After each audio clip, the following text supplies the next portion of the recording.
A very warm welcome to the Learning Home. In this tutorial, we are going to discuss about the quick overview of Adobe Acrobat Pro DC version. And before we start the discussion, it is important to have it installed in our laptop.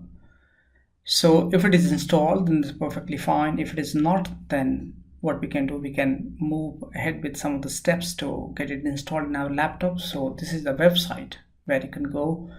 And you can see a two option here, and either you can buy it or you can take a free trial for 7 days, and there are some multiple features option which you can go from here.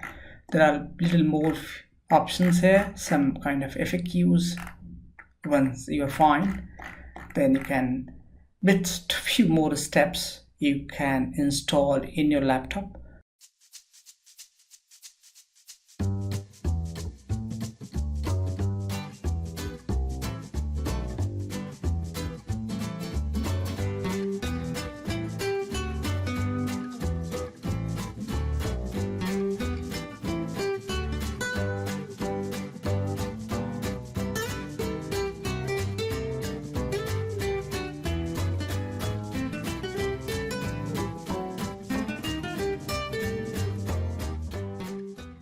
You can see this kind of option here. So here we will see first on the left is some of the tab. Here is the file tab. Here we'll see some of them are activated, some of them are not activated, and whether it will be activated or deactivated depends upon what kind of action you are doing at this point of time. Similarly, for the edit tab, there are again multiple options. Some are activated, some are deactivated. So here is another multiple tab.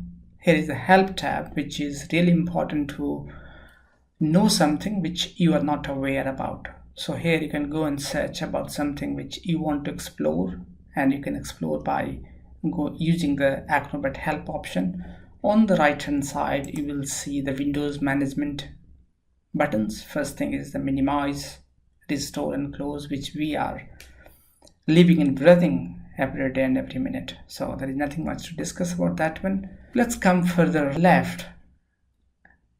You will see the home tab, and you will see a bar, the blue color bar here, which says that home tab is activated at this point of time, and you will see at this kind of appearance. There is another tab, the tools tab, which we will work in the second step. So let's work on the home tab first.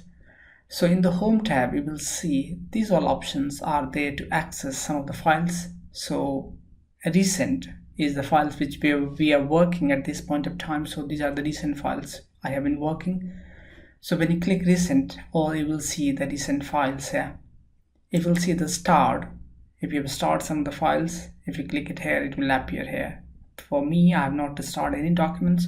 For me also, I have no scan documents, so nothing is visible here. Another option to retrieve document is through the files. First thing is the My Computer. If you have some files in a computer, and you can link it with some kind of address. Another way to access data is the Document Cloud. If you have connected your cloud account here, you can also retrieve it. For me, I have used OneDrive personal account. So you will see all the files from the OneDrive personal account is here. If I wish, I can retrieve from there very easily. For you, if you have a different kind of storage account, you can link here so that you can retrieve those documents easily. So for me, I have used OneDrive. If you want to use OneDrive, just go and add it. Google Drive, just go and add it, or SharePoint site, you can go and add it. So it is very easy to fetch documents from these sites. You will see the shared option. This is the file shared by me to my friend for any kind of signature. So you will see those files here. If somebody has shared files with you, then you can see it here. Now we will go back again to the recent tab, and you will see where we have started, and you will see on the top it is the recommended tools for you. So these are the tools are considered to be most commonly used. So it is appearing over here. You can find these all tools in the tools tab as well. So these are the most commonly, that is the reason why it is placed here. You can open files by clicking this. You can see set as default. Suppose you have a Adobe Reader and Adobe Acrobat, and if you want to open all the files using the Adobe Acrobat, you can click set as default. So any kind of PDF file will open with the Adobe Acrobat if you set that as a default.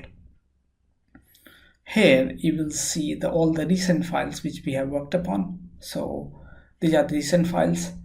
Here is another thing. If you want to change the view type, like here is the thumbnail type. If you want to change to list view, just click it. It will appear as a list view.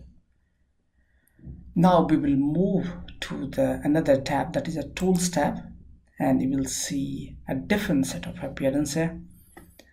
Tools name itself, it is talking about what all the tools options available in the Adobe Acrobat Pro DC. And on the top, first thing is the search tools. So imagine if you want to search something like measure tool. So when you click it, the measure tools appear just at the fingertip. So you can search whatever you're looking for very easily. Here you will see a multiple option, create and edit, which I will be covering in the series of videos in the future. So these are the multiple options available in the Adobe Acrobat Pro DC. On the right hand side, you will see a similar kind of replica of what is here. So that is all about the quick overview of the Adobe Acrobat Pro DC. And I'll be looking forward to see you all in the next videos, which I will be covering each and every tools in Adobe Acrobat Pro DC. How you have found the video, please do write in the comment section. And if you have liked it, please do like and share. For more videos, please do subscribe and press the bell icon so that you will be notified about the upcoming videos. With this, I will say goodbye and see you soon.